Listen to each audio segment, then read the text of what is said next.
Hey, Margot and Stephen here, your hosts of MQOA Sunday. Today we have something a little bit different for you, right? Yeah, we have last month we interviewed with a priest from Salem, New Hampshire about generosity in our church. And so we had a nice little interview here at the kitchen table with myself and Margot and Father Murray. That's right. Father Mark Montmagny, who's famous for building up the church and making change happen and growing churches. So we learned a lot just in conversation from him and came away very inspired. So we think you will too. So sit tight, enjoy, and we'll see you back here. Yeah, next week with our normal schedule. That's right.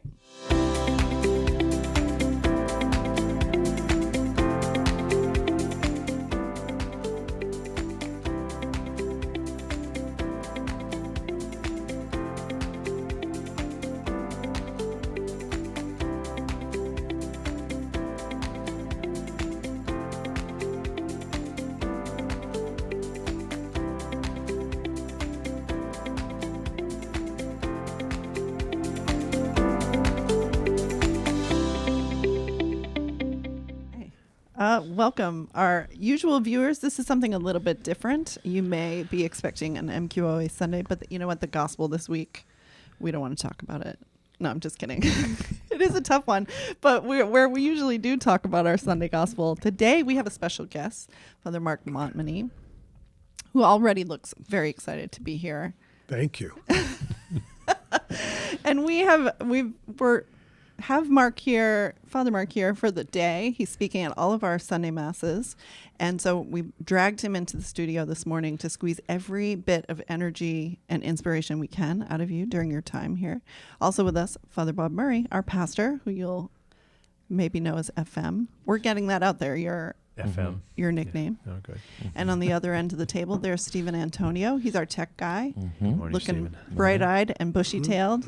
And I'll be your host for this conversation. I'm Margot Moran, your pastoral associate. Thanks for joining us here today.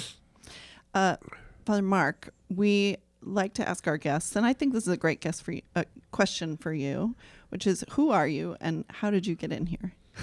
Just tell us what you're doing in our Salem today. Yes, I'm Father Mark. My last name is Montmagny. I'm originally from northern New Hampshire. Excuse me, I've got a cold, so please bear with me. I studied at St. John's Seminary for 8 years. I was the last class at Cardinal O'Connell, then, which was a minor seminary at the time.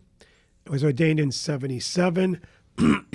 Got very involved with charismatic renewal and Cursillo during my seminary days, which really had a huge impact on my life. How did you get into that? Well, believe it or not, I was one night I was working switchboard at the seminary, and this young couple came in. It was around Christmas time, looking for a prayer meeting, and they said, "Where is the Senecal Retreat House?" And after I told them where it was, I said, "Well, why don't you come and join us?" So I said, "Well, what do you do there?" And they told me about this prayer meeting, which I'd never heard of. To me, that sounded very Protestant. Nonetheless, the next week I went, and I was there for the next 7 years, every Thursday night. Oh, wow. That's where I met Tom DiLorenzo. Oh, okay. He was a layman at the time who was leading the prayer meetings. There'd be 600-700 people there on these evenings. So then when I was ordained, I continued going to the Christian Formation Center in Andover, Mass. So they had another huge prayer meeting. Oh, okay. In the meantime, I was invited to make a Cursillo. So once I was ordained, I was in a parish in Salem, New Hampshire, where I'm currently serving for 5 years. And when I left there, the bishop asked me if I would take over Cursillo and charismatic renewal in our diocese. And I formed what we called Spiritual Renewal Services, which really became the new evangelization. Oh. So that's how I got involved in all of this stuff. It was through Bishop Gendron who called me up and said, "Can you take over Cursillo Charismatic Renewal?" That's always how it happens, Yeah, right? Someone the calls Holy you. Spirit, yeah. And the Spirit moves someone, Right. And then it Invitation. See, that couple invited me to a prayer meeting. happens. That's right, yeah. And I accepted, and that was the beginning. Yeah, the beginning. And look at you now, Yeah.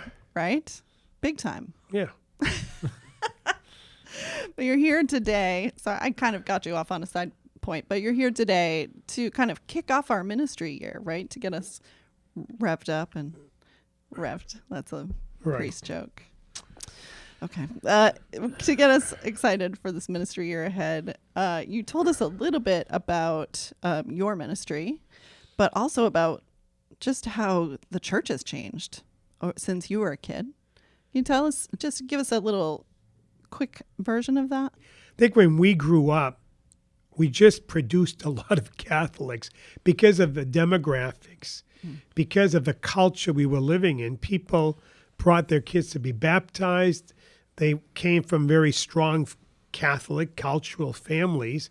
So you never had to ask people if the godparents were Catholic or not. Oh, you wow. just assumed they all were. Yeah. And I think we just had these huge Catholic schools that, again, produced a lot of, I say, cultural Catholics, very good Catholics. I don't want to underestimate what happened, but I think it was a different type of culture and climate. In the last 50, 60 years, we've seen that totally transformed, as I mentioned, because of the sexual revolution, Vietnam, the various doctrines and philosophies that have taken over in the Western culture certainly have prevented Catholicism from flowing the way it did 40, 50 years ago. We've become very anti-Christian in our culture, even though we still claim to be basically Christian. We still use God, in God we trust, etc. But really, we don't trust in God. We trust in the almighty dollar. And I think through politics and, as I said, various philosophies, things certainly have been drastically transformed. Sure. I think we can all account for that, right? Father Murray, you can too, I bet. Things have changed a bit since 1988 when I was ordained. Absolutely. Yeah. Things changed But I tremendously. remember too, you telling a story about someone asking you what your Oh, yes, right. Yeah, What- that happened, that I was asked what nationality was I, and I said, I'm Catholic. Which everybody in my neighborhood was Catholic. Right. Yeah. And I remember they laughed at me, and my parents said, no, your heritage is Irish Catholic. And so I mean, It's you're an Irish American, Catholic. but your heritage is Irish Catholicism. So, I love that. yeah. Yeah, that's I can't imagine someone saying that now as their first answer Yeah. to what's No. your heritage. Yeah. Things have changed. And you mentioned too in your homily about CCD. I know when I first started in ministry 26 years ago, I was a religious ed director, a youth minister, and what happened at CCD was sort of in concert with what was happening at home. Even just then, kids were coming from Catholic homes to get a little bit more sort of a formal kind of education in what they were already living, right? And I remember over the years, I would give a talk and say, well, how Catholic is your home? Do you have crosses? And I'd talk about my husband's aunt, who you'd walk into their house and there'd be prayer cards, little funeral cards from everyone she'd ever known, and old palms everywhere. And you could walk into a person's house and know they were Catholic. And just a couple of years ago, I mentioned that in a talk, and someone said, oh, that would be, I guess, my great-grandmother. And it's just generations where you miss that, right? Where that's gone from just what's happening at home. So we, like you said, we can't go on with things the way they've gone. We can't be doing CCD assuming they know already a vocabulary for that. Have you seen changes just in how families are growing and coming into the faith? In my many years of ministry, I was at St. Marie's in Manchester, New Hampshire for 26 years and then Exeter for 11 before returning to Salem. What we really did is drastically change the whole religious ed program, making it a family-based program, inviting people to come to Mass on Sundays or Saturday nights, and then to have dinner with us, lunch, and then go through the family formation program. Everybody being involved, dad, mom, brothers, sisters. And that's worked, again, to some extent. I think it's because my basic thing is how do we re-educate people who have had no catechesis? I think the last two generations of Catholics have had very little or no catechesis whatsoever. Which is sort of the Catholic word for just learning, for Right. education. Yeah. So how do you even teach them the basics of coming to church? Genuflection. What's that red candle by the tabernacle for? What is a tabernacle? Who's in the tabernacle? Right. All those very basic things. So what we've tried to do is become very, very basic in our family formation program. And what I've done since I got into Salem this last year, is I just told all the parents who are having children who will be making their first reconciliation this year that I'm expecting the family to come to confession. When they're ready, they will call me and I will make an appointment for the entire family to come to reconciliation. Because I said, what we're telling young people today who are going through reconciliation is that confession is just for kids. So as we know, in the last 100 years or so, we've had these penance services for little kids. Parents come, the grandparents come, they take pictures, kids go to confession, Terrible everybody picture, goes by the way. downstairs, gets cake, and it's it. I mean, it's not a kid thing, it's Right. an adult thing. So it's all those types of things that I'm trying to look at and bring about a different paradigm, because Yeah. if something doesn't work in any corporation, after 2-3 years, you just shelf it. Yeah. But we've been doing the wrong thing for 100 years, and nobody seems to Yeah. think it's not going well. Anyway. Yeah.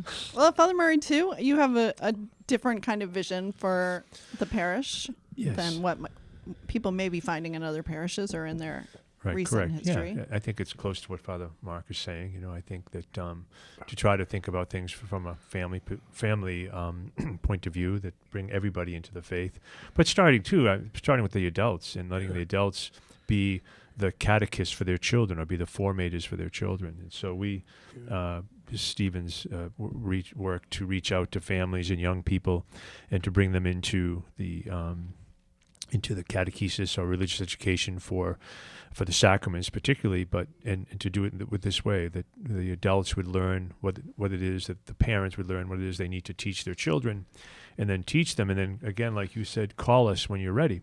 And we don't necessarily plan on 2 weeks after Easter next year to have First Communion. It's kind of a rolling First Communion, so. Because Which is very different. Yeah, I think the piece that we're trying to reclaim is that personal relationship with Right. Jesus. Stephen is our millennial representative, and he reminds us all the time that people who are having kids now need to have their heart connected Right. with something. They don't just sort of roll up and do the checklist, and because they need to care. They don't trust the system. Yeah. We've been broken so many Right. times by a system, if in the church, in the government, or something. So, but we have, I think, a lot of empathy for people. So we need that heart that connects, that personal relationship with Christ first before we even care or can trust. And trust is huge with any relationship. So, yeah, it's definitely the personal connection. This comes first. Yeah, what I'm doing in this coming month, I'm having a wine and cheese for all the parents who are involved in our family formation program. Nice. So the rectory one night. And again, it's just my way to connect, because what I tell them when I meet with them is, you guys are calling me father, and they're very polite about it. But if you call me father, let's not be fake about it. I want to be your father. Oh, that's but I nice. can't be your father if I don't know you. Right. Yeah. So again, I know that we're not going to be on intimate terms, but at least if we can get together. It'd be a very expensive Christmas for you. Right, exactly. But at least if we can get together, have wine and cheese, talk, and at least get to know each other better, it can begin. Because what is it that attracts a lot of these adults to these games? All these, because sports, as we know, is taken over Sunday. Oftentimes, the parents, they're not watching the game, but they're meeting together. Right. So there's a Oh, sense yeah. of community. That's How do right. we form that in church? See, that's where I think we don't do things well. Yeah. So that's Yeah. what I'm looking at now that I just arrived in Salem. I was able to do that in my previous assignments. Again, not to perfection, trust me. It's messy. but at least if you can begin to do those types of things, people can get to know each other, then they're more apt to want to come to church because so-and-so's there with their kids and they've met before and there's some type of community and continuity going on. Honestly, I'm not a millennial, but I think I probably connect with millennials in this way. Like I would rather belong to a messy church. I'd really rather belong to a church that's trying and learning from the mistakes they're making and really just doubling down on personal relationships and community building and investing in my heart, investing in my relationship with Jesus. So congratulations on doing that hard work. I know it's not easy. No, it's a lot of work. Yeah. Takes some energy for sure. The other thing we're talking about, particularly this weekend, but also this year, is funding. We've noticed that the way we've done offertory collections, the way we funded the church's work is also failing, right? Even just on the millennial level, they don't even bring cash to Mass. So to fund our whole offertory, our whole budget through the offertory, not only is not working, so we need to fix that, but it's also, I think, needs to be updated to respond to just the modern world, right? But the other piece we're really trying to connect to is that hard piece. We know people want to give toward mission, not necessarily toward whatever. There's no sort of sense of duty. And I know you have some experience with tithing, which is a new concept for me. I've been trying it lately. It's a whole thing. But can you tell us a little bit about just how you see that working with the faith? Yeah, again, I think one of the things too, let me back up before I answer that completely. We have always, as Catholics, we're almost apologetic when we ask for money. There's no other group like us. We always, now again, if you can give, if you can't, whatever, we get to be very, very, like I said, apologetic, which I don't think we should be. We've done that time and time again. I have learned over the years not to be apologetic. When I need something, I ask for it, and I tell people what I'm looking for. And believe it or not, people give. Sure. I think people are willing to give if they know what they're giving to, number one. So, for instance, I'm just getting ready to paint a church, and I've only been there a year, and there was no money. When I got there, we were borrowing from the diocese, was subsidizing us. But I told the people my second week in there, we are not a welfare parish. Said, I've never been in a welfare parish, and I never will be. I said, cough up. There's money here in Salem, and I expect you to give because I'm here to serve you, but I can't serve you if you're not going to be giving. So, I mean, the collection was gone from 6,000 to about 12 to 14,000 on the weekends since I arrived in about 6 months' time because we started this we basically did a increased giving. And we talked about tithing. So where I've been in the past, we were very much a tithing parish. Right now, we're getting there because I've only been there, as I told you, a year. And of course, with COVID, it was very difficult to do too much. Yeah. So what I've learned, though, is if you ask, you will get. If you let people know what you're looking for, I find that people can be very, very generous. But they don't want to give to something. They want to give to someone, and they want to give if they're going to be able to see it. For instance, I'll give you a few examples. So I asked for all new vestments. I get them all in one weekend over, I think it was like $5,000 worth of vestments. I asked for new Stations of the Cross. I get it all in 2 weekends for one of my churches. Okay, so if people know what you're looking for, they're very generous. So then getting back to tithing. So tithing is teaching people to give 10%. And I know that's a big sacrifice, but I've always first used my own example of life because I've been doing it since I'm ordained. Oh, really? I give 10% and beyond because I've always find that you're blessed, not blessed in terms of getting money back, but just in terms of doing that you can give and help other people. That's a tremendous blessing in itself. Thanks for saying that because there is, I've been kind of researching tithing. I've been on this sort of little personal spiritual journey with it, doing a 90-day tithing challenge. And what I'm reading is people saying, oh, give 10% and then watch what happens. Amazing things. And I'm like, it almost sounds superstitious. Yeah. Right. And I haven't found a bag of money on my front doorstep since I started tithing, but I have changed. It's changed me. Right. And so thank you for saying that. It is a blessing that comes back to Right. you, that I'm Yeah. excited to learn about. That's so cool. That you're able to help other people in itself isn't self the blessing, Yeah. I find. Yeah. Like my vision has expanded. I'm seeing more Yeah. happening in the world. It's been a very cool experience for me. Scary. A little scary. You're a tither too, right? Yes, yeah, I've been tithing for a long time. Yeah. Do you have, can you relate to Absolutely, yeah. I mean, I'm at the point now where, even like last week, I did something for somebody, and they gave me like a little honorarium, and so I immediately thought to myself, how will I give this away? To whom will I give cool. it? Yeah. And so it's kind of just part of my DNA now, and certainly to the church, it's more than 10%, but I find like along the way that there's always someone who reaches out to help in some way. So I probably would probably say that maybe it's not exactly 10% because, for example, I was out golfing with a couple of parishioners and they paid for my golf.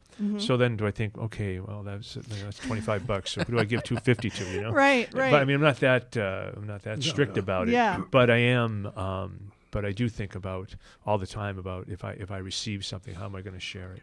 That is very cool. Does that have an effect on your faith, your personal faith? Absolutely. It just I think that you can't outdo God in generosity, and I think that I would invite people to have a little competition with them and watch. Oh, Colin's bluff. Yeah, and I'm telling that's where I think it doesn't necessarily come back with like bags of money on your Right, porch. it's not but, so far. But the sense of that, like the quiet sense that you've been able to help someone, or to know that that this money has been used to save someone from getting locked, getting thrown out of their house, or they can have electricity for their children or food for their children. I mean, to know that you're part of that I think is enough for me. Yeah, that's very cool.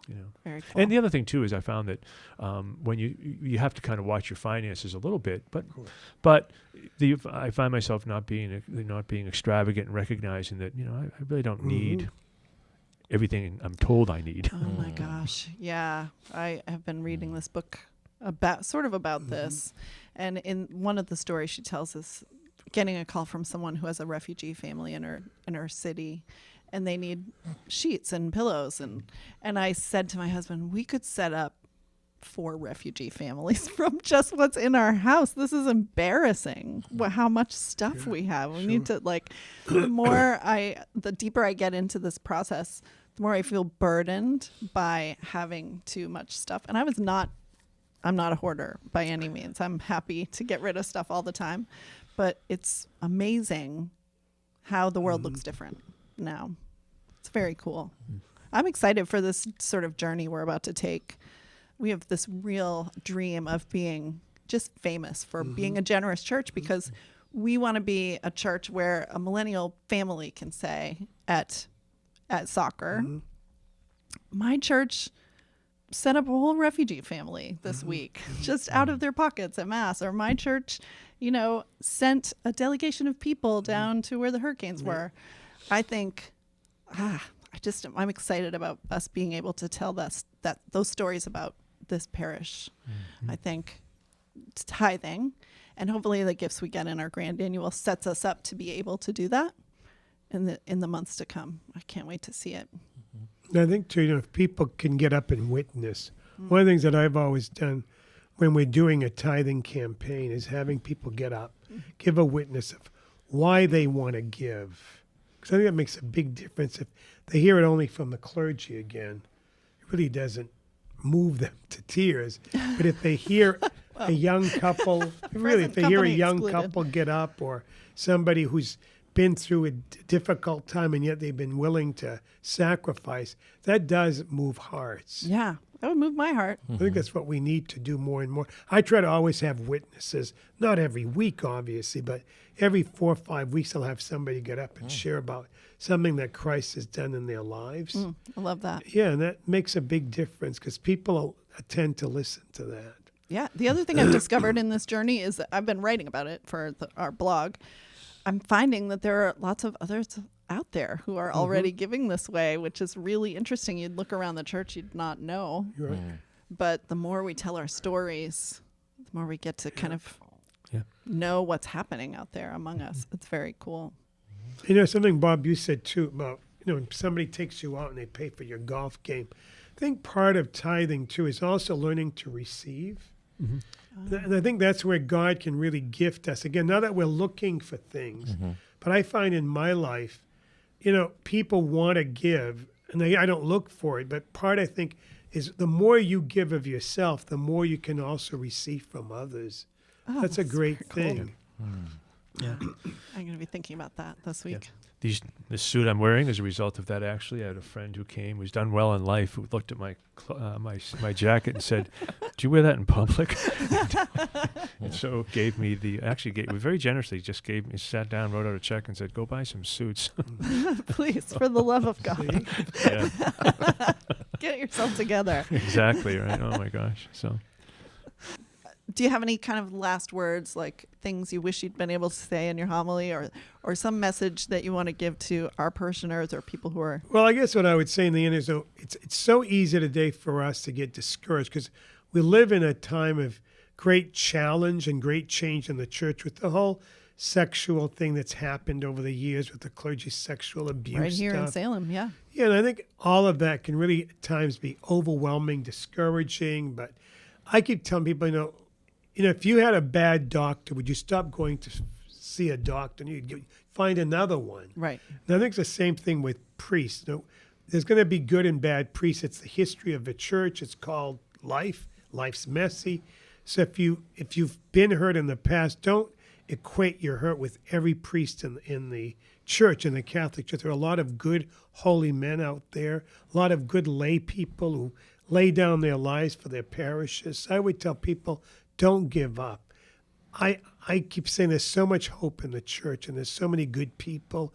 And, it's not about structure. It's about living stones. And I think we used a lot of mortar in the past. We built these huge buildings and churches, which were beneficial at the time. But where is God calling us to at this point? Maybe a whole different model of church that we're going to have to look at in the future. So I say, let's go with it and rejoice. Thanks so much. Yes, thank you. Yeah, Wow. that's great. Thanks so much for being with us today. You're welcome. Thanks for sharing your story with us. You can move in if you want. Oh. What's one Salem or Sure, another, right? sure. You can just kind of come and hang out with us anytime. We're happy to have you. Viewers, listeners, thanks for joining us today. If you want more information about anything that we've talked about today, reach out. We're available. All of our staff are happy to talk to you or send an email, and especially to help you grow in your relationship with Christ. That's what we're here for. So reach out. Know that you're in our prayers. Know that your ministry is in our prayers. And God bless. Thanks so much. Thank you. Thank you, Margot. Thank you. Thank you, Steve. and Father Thank Mark, you. Thank you. Thank you. Thanks. Yeah.